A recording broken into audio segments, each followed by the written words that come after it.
السلام علیکم ګرانو کتونکو عوامي پیغام نیوز سره یم ستاسو کوربه پیر احمد.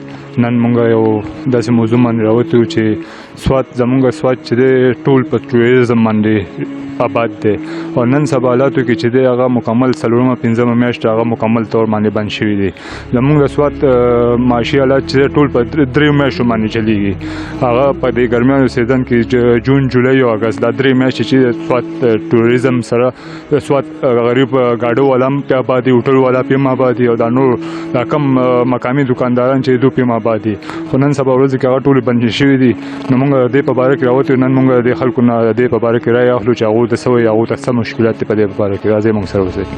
اول خو زه ستاسو ډېره شکریه ادا کوم چې تاسو د قوم د خدمت لپاره ګرځئ او زمونږ سوات چې دی اول لکه مطلب دا دی هغه آی ډي پیز دغه چې راغی په هغې کې هم ډېر غټ نقصانونه وشو.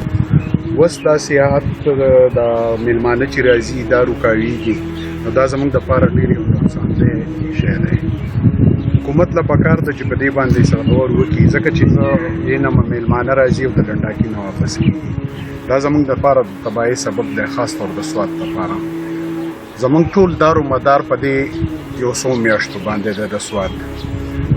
سوات یو سیاحتي مقام دی، دې ته خلک د لرې لرې نه راځي او داسې هم ډېره د افسوس خبره چې میلمانه راشي او د ډنډاکي نه واپس کېږي. نو د حکومت چارواکو له پکار ده چې په دې باندې غور وکړي او موږ ډېر مطلب چې ځپلي شوي خلک یو سواتیان نور